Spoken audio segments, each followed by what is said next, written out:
এই যে নেতৃত্ব একটা বিশাল ক্ষতির সম্মুখীন ক্ষতিটা কারা করছেন? জি, ডক্টর তুহিন মালিক তিনি কিন্তু অনেকগুলো ভালো প্রসঙ্গ তুলে আনলেন। তার মধ্যে অন্যতম ছিল ভালো যোগ্য দক্ষ নেতৃত্ব, যে কথা আপনিও বলার চেষ্টা করলেন। তিনি বলেন কিভাবে তৈরি হবে। আমাদের ছাত্র সংসদ ইলেকশনগুলো এখন হয় না, কিন্তু ডেমোক্রেসি আপনিও যেটা প্রশ্ন করলেন যে ডেমোক্রেসির আসলে আদলটা যেরকম থাকুক না কেন, অনির্বাচিত নির্বাচিতও কিন্তু স্বৈরাচার হতে পারে। কিন্তু নানা রকম আমরা অতীত বর্তমান তাকালে এই ধরনের অনেক ঘটনাই দেখি।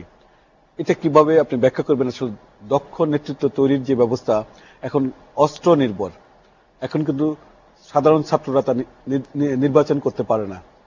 না, দক্ষ নেতৃত্ব আসতে হলে তো দলগুলোকেও দক্ষ সৎ হতে হবে অবশ্যই। শুধু আমি ডাকসু রাকসু কিংবা ছাত্র সংগঠনকে নীতি শিক্ষা দিব আর আমার কাউন্সিল হবে না 20 বছর 25 বছর পর্যন্ত, এবং ছাত্ররা তাদের নেতা কিন্তু ইলেক্টেড করতে পারে না এখন। কারণ এক ব্যক্তি আজীবন ক্ষমতায় থাকবেন, তাহলে এই ছাত্রটা যিনি আন্দোলন করছে রাজনীতি করছে সে তো কোনোদিন ভবিষ্যতে এই দলকে নেতৃত্ব দেওয়ার স্বপ্নও দেখতে পারে না। এবং যারা স্বপ্ন দেখে তাদেরকে কিভাবে বিতাড়িত করে বড় দলগুলা থেকে আমরা এটা দেখেছি। উনি বললেন যে ছাত্র রাজনীতিতে কিভাবে মেধাহীন হয়ে যাচ্ছে, কিভাবে তারা রাজনীতির সাথে সম্পৃক্ততা হচ্ছে নির্বাচনী প্রক্রিয়া ছাড়া।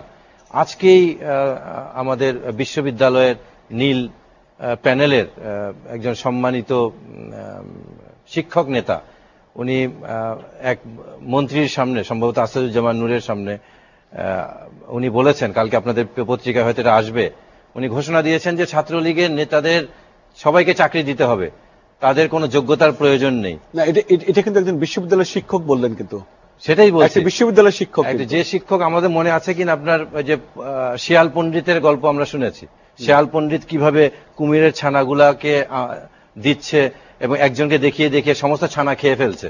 আমাদের দুর্ভাগ্য যে এই যে শিয়াল পণ্ডিতরা যাদের কাছে আমাদের সন্তানদেরকে ছানাদেরকে দিচ্ছি, তারা এই ছানাগুলাকে দেখিয়ে দেখিয়ে দেখিয়ে দেখিয়ে তারা আজকে এই দাবিগুলা করছে। এবং কিভাবে বিশ্ববিদ্যালয় উপাচার্য পর্যন্ত দলীয় দল কানার সর্বোচ্চ পর্যায়ে যেতে পারে, এই উদাহরণ তো আমাদের দেশে রয়ে গেছে।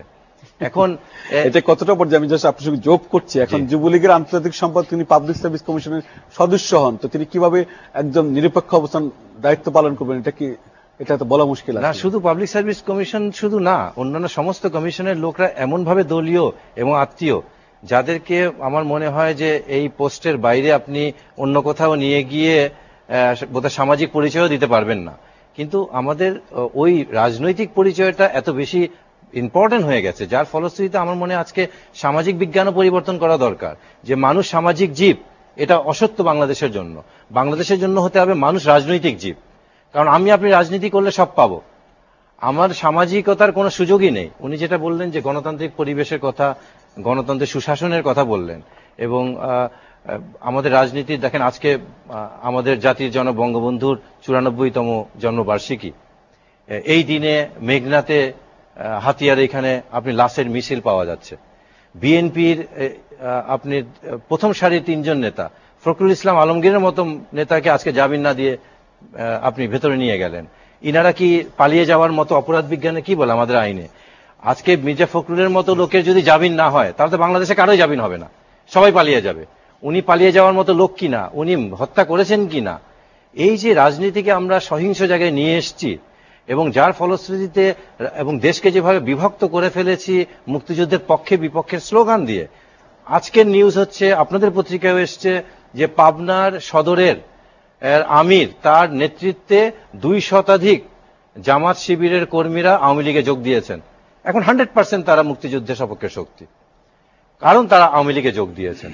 আপনি আওয়ামী লীগে যোগ দিলে মুক্তিযুদ্ধের সপক্ষে, আমি যেটা বলছিলাম যে আপনি ইসলামী ব্যাংক এতদিন ছিল রাজাকার, আর আপনি 3 কোটি টাকা নিলেন, এখন তারা মুক্তিযুদ্ধের পক্ষে হয়ে গেছে এবং 3 কোটি টাকা তো চোখে দেখছি। আমাদের ব্যাংকগুলো কিন্তু কন্ট্রিবিউশন করে, কিন্তু এই ধরনের ইভেন্টগুলোর ক্ষেত্রে আমরা আপনি জানেন কিনা ইসলামী ব্যাংকের ক্ষেত্রে, সব ব্যাংকই করে, ইসলামী ব্যাংকের ক্ষেত্রে ঘটনাটা অন্য। সরকার দলের নেতারা বক্তব্য রাখছে, কিন্তু সরকার কখনো কিন্তু ইসলাম ব্যাংকের বিরুদ্ধে ব্যবস্থা গ্রহণ করেনি। মনে আছে কিনা ইসলামী ব্যাংক ভাঙচুর হয়েছে, তাদের বিরুদ্ধে আন্দোলন হয়েছে, বাইরের লোকজন। আমি বললাম যে সরকারের পক্ষ থেকে করা হয়নি, চাপ দেওয়া হয়েছে। এই 3 কোটি টাকা আমরা চোখে দেখছি, আড়ালে কিন্তু শত শত কোটি টাকা ডিলিং হয়ে গেছে। আমরা জানি না যে ফজলুর রহমান মেজবা অনেকগুলো প্রাসঙ্গিক প্রসঙ্গ তিনি বলেন যে আসলে এই প্রসঙ্গটা আমি আপনার কাছেও